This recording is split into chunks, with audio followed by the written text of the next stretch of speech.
EBS 김태희입니다. 네, 오산의 김태희라고 좀 불러주시면 좋겠습니다. 엄마가 되면 가장 두려워하는 단어가요, 남편입니다. 밖에서 밥을 못 먹었어요. 남들이 나를 어떻게 볼까? 개념 없는 엄마로 보지 않을까? 아이를 누가 낳겠어요? 너무 힘들어요. 그래서 네 편 내 편 없는 신개념 시사 토크쇼 요동치는 총선 전국 중립기어 받고 살펴봅니다. 안녕하세요. 중립기어 장하얀입니다. 오늘의 인싸 후보 김효은 국민의힘 오산 후보 모셨습니다. 어서 오세요. 안녕하세요. 반갑습니다. 네, 정치권에 입문하신 과정이 좀 특이한데 직접 이력서를 쓰셨다고요? 밤에 잠이 안 오더라고요. 우리 아이들의 교육 환경 그리고 저출산 문제 같은 것들이 정말 너무 고민이 돼서 백지에 이력서를 쓰기 시작했습니다. 시대의식에 대한 언급을 했고 이 교육 환경에 또 저출산의 해법에 보탬이 되는 인재가 되고 싶다. 이제 그렇게 글을 썼죠. 굉장한 열정으로 이제 정치권에 뛰어드신 것 같은데 그럼 저희가 준비한 후보님의 프로필 먼저 확인해 보겠습니다. 먼저 첫 번째 키워드 EBS 김태희입니다. 마음에 드세요? 그 키워드? 이제 조금 내려놓고 싶은데 조금이지만 정치에 속해보니 자기 PR이 중요하더라고요. 그래서 제가 언제나 겸손하게 저 김태희 아닙니다라고 했는데 이제 조금 멘트를 오늘부로 바꿔보려고요. 어떻게 바꾸실 건가요? 네, 오산의 김태희라고 좀 불러주시면 좋겠습니다. 재직 당시에 남성 이제 수강생 비율도 굉장히 높았다고 하는데 그런 부분에 있어서 약간 자부심도 있으셨겠어요? 자부심이라기보다는 어느 정도 강의를 준비를 해도 결국에는 얼굴 얘기 나오겠지?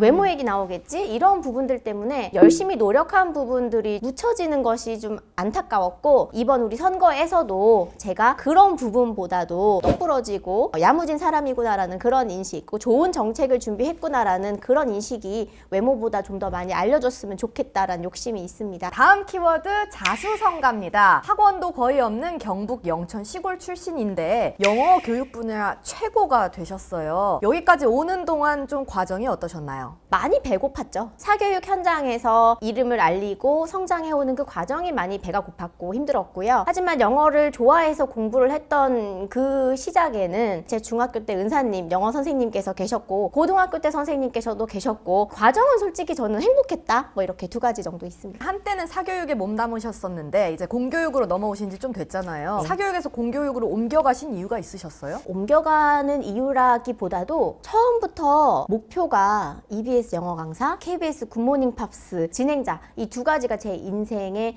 목표였는데 두 가지를 다 이루셨네요. 해냈습니다. 다음 목표는 대한민국에 받은 걸 그대로 대한민국에 돌려드리고 싶다. 도움이 되는 사람이 되고 싶다라는 게 제 목표입니다. 마지막 키워드 열정 우먼입니다. 만삭의 몸으로도 강단에 서시고요. 여러 봉사활동도 하신다고 하는데 그런 열정은 어디서 나오시는 거예요? 그냥 아파도 약 먹고 하고 열심히 하는 성격입니다. 이거는 어떻게 제가 설명을 할지 모르겠지만 초등학교 때 이 생활기록부에 보면요. 매사에 치밀하고 계획을 잘 짜고 그대로 이행하려고 한다라는 게 있었어요. 그거는 원래 태어난 제 성향인 것 같습니다. 그럼 이제 국민의힘 예비 후보로 뛰고 있는 김효은 후보와 정치 현안 이야기 나눠보겠습니다. 출마하시는 지역구가 오산입니다. 국내에서 교육으로 손꼽히는 지역은 또 아니고 여당 입장에서는 험지에 속하는데 오산에 전략 공천된 특별한 이유가 있나요? 지금 현재 오산의 평균 나이가 40.2세 정도가 되고요. 대한민국에서는 7번째로 젊은 도시, 경기도에서 3번째로 젊은 도시, 주위에 이제 화성, 평택, 용인, 수원 다 이렇게 둘러싸져 있는 반도체 벨트 도시들이 있고요. 그렇다면 오산이라는 도시가 이런 반도체 벨트의 핵심 인력들을 키워서 보낼 수 있는 그런 R&D 그리고 또 연구 교육 중심의 AI 인재 육성 도시로 발전할 수 있는 가능성이 지리적으로도 또 연령 분포적으로도 확실한 상황이기 때문에 이런 도시를 전략적으로 공천을 받은 게 저라는 거죠. 그래서 어느 정도 설명은 될 것 같습니다. 그러면은 오산 주변에 반도체 벨트가 있어서 오산이 중요하다, 진주다 이렇게 말씀을 해주셨는데 현 정부가 R&D 예산 삭감한다 했잖아요. 그 부분에 대한 의견은 어떠신가요? 정부 차원이 아니라 기업 차원의 것들도 얼마든지 가능합니다. 그리고 시에서 할 수 있는 것들도 있고 제가 만약에 당선이 된다면 지금 현재 오산시장이 국민의힘이에요. 오산시에서 추진하고 있는 정책들 또 제가 중앙당에 어필을 해서 최대한 도움을 많이 받아와서 타 지역에 비해서 얼마나 빠르게 잘 발전할 수 있는지를 보여줄 수 있는 사례이고 우리는 오산에서 최대한 우리가 할 수 있는 것들을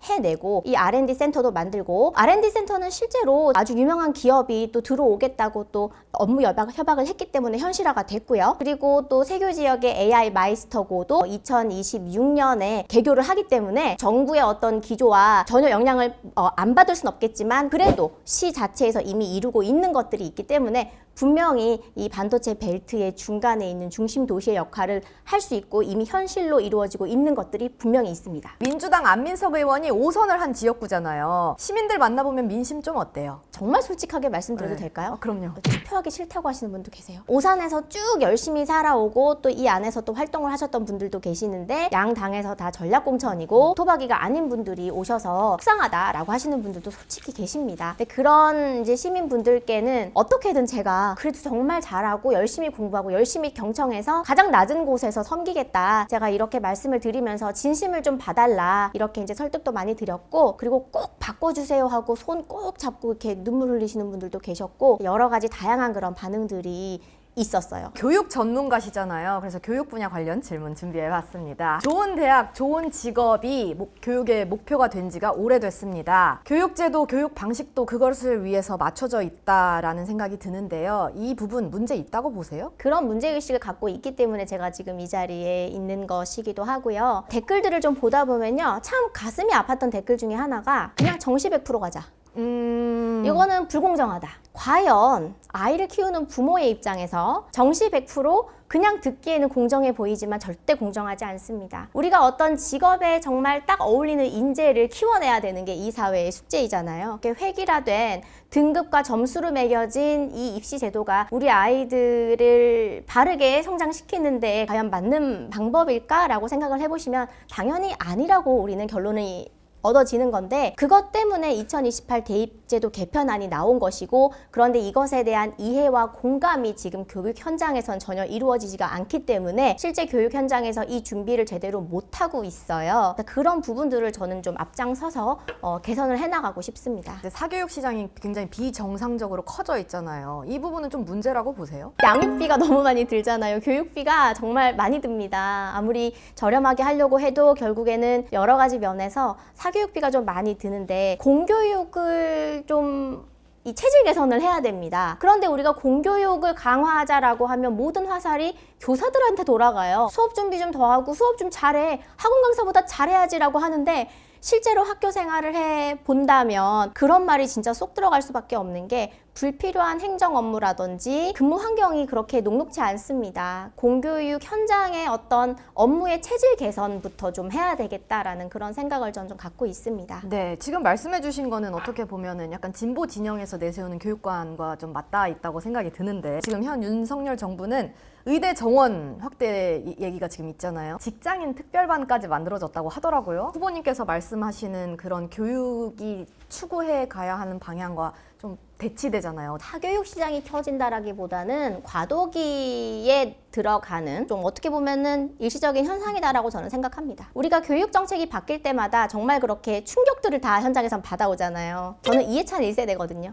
누구보다 그 교육 정책의 변화에 대한 충격을 온몸으로 받아낸 세대였고 그런 변화에 대한 충격을 받는 세대는 언제나 역사 속에 존재를 했고 의대 정원 확대 같은 경우도 물론 그런 부분들이 당연히 생길 수밖에 없습니다. 사교육이라고 하는 것이 이런 니즈를 정말 발빠르게 파악하고 그것으로 어떤 수익을 올리는 것을 정말 잘하는 분야이기 때문에 그런데 하지만 한 사람이 국민으로서 아이를 키우는 엄마로서 생각해 본다면 감기 유행하면 소아과에 오픈런을 해도 대기가 83번입니다. 3시간 넘게 걸려요.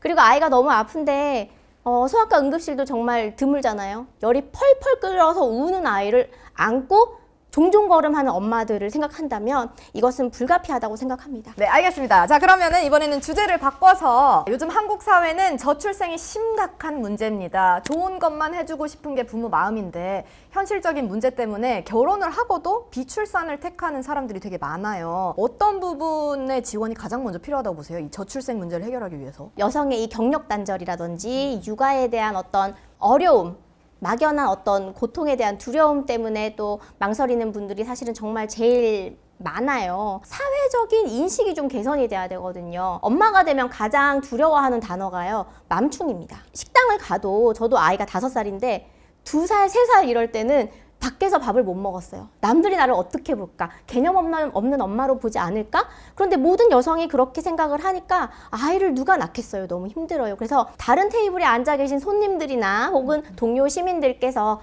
아이가 아직 어리니까라는 조금의 어떤 분위기가 사회적으로 먼저 있어야 그래야지 아이를 낳을 수 있을 것 같고요. 그리고 또 SNS를 통해서 보는 많은 그런 가공된 일시적인 사진 한 장을 보면 누구나 아이를 정말 돈 많이 들이고 럭셔리하게 최고로 그쵸. 영재로 키우고 있습니다. 그런데 그런 모습을 보면 또 격차가 생기잖아요. 실제로 양육은 이런 것이다라는 어떤 공감이 형성이 돼야 될 것 같고요. 저출산이기 때문에 우리나라의 그 아이들 인구수가 많이 줄어 있잖아요. 그렇다면 교육에 또 신경을 써야 되는 것이 교육도 거기에 발맞추어서 좀 더 개선을 시켜 나간다면 저출산이지만 그래도 그 아이들이 아주 건강하고 똘똘하게 행복하게 잘 클 수 있게끔 정신적으로도 우리가 좀 케어를 하는 데에도 집중을 하는 것들이 필요하다라고 생각합니다. 네, 가정의 도움뿐만이 아니라 커뮤니티 차원의 도움이 필요하다라는 말씀이신 맞습니다. 이제는 아이를 그 가정에서만 키운다고 생각하면 안 돼요. 심리적인 문제가 저는 가장 크다고 생각합니다.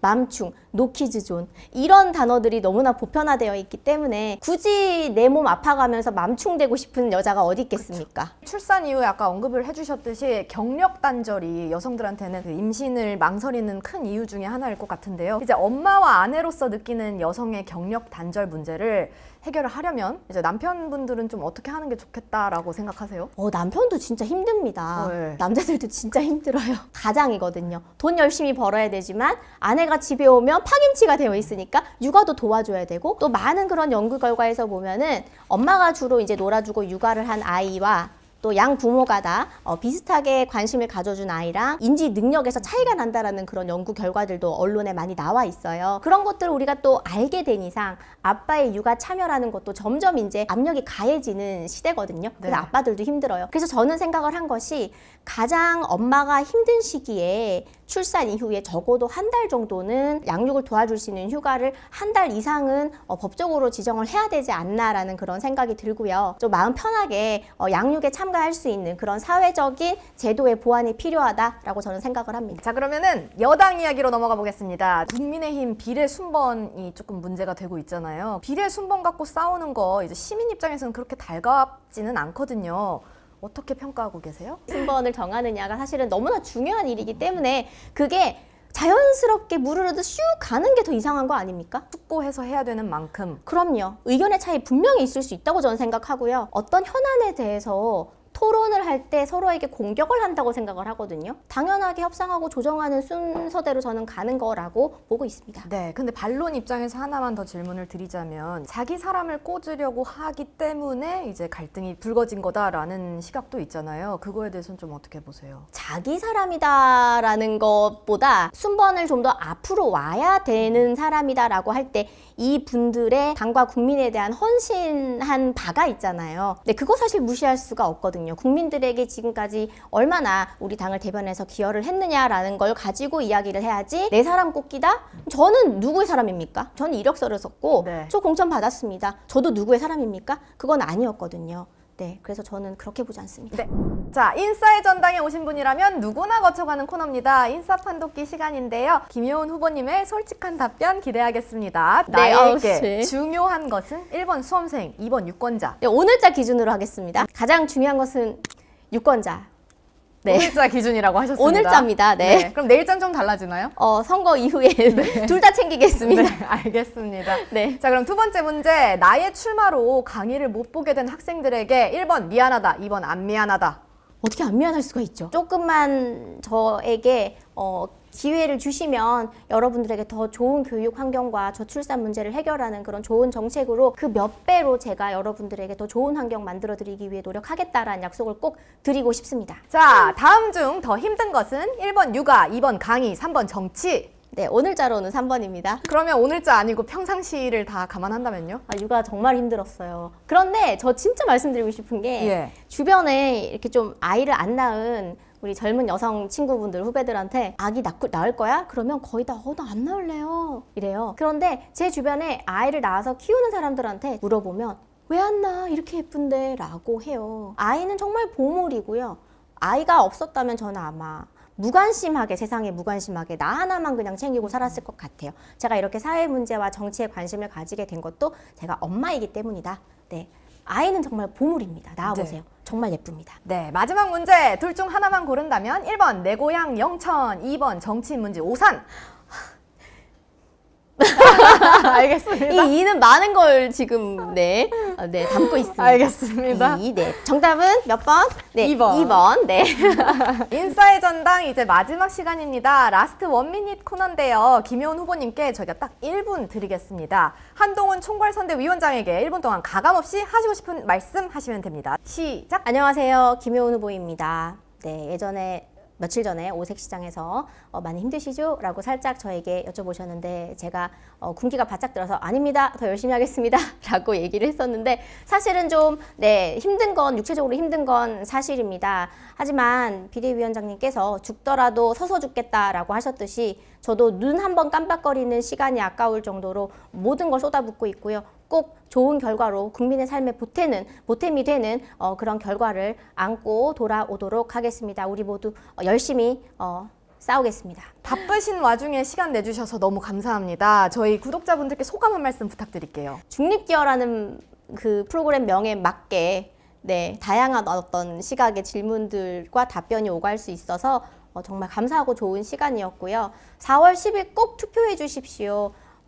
남의 일이 아닙니다. 저도 얼마 전까지 남의 일이라고 생각하고 살았지만 우리 모두가 인식을 좀 바꾸고요. 나라의 미래를 결정하고 대한민국이 어떻게 하면 더 발전할 수 있을까? 우리 아이들이 더 행복한 세상이 될 수 있을까? 한 번만 더 고민해 주시고 투표해 주시면 좋겠습니다. 감사합니다. 네, 오늘 시간 내주셔서 너무 감사합니다. 네, 감사합니다. 네, 김효은 국민의힘 후보와 함께한 중립기어 마무리하겠습니다. 시청자 여러분, 가시는 길에 구독과 좋아요, 알림 설정 한 번씩 꼭 눌러주세요. 함께해 주셔서 고맙습니다. 시청해 주셔서 고맙습니다.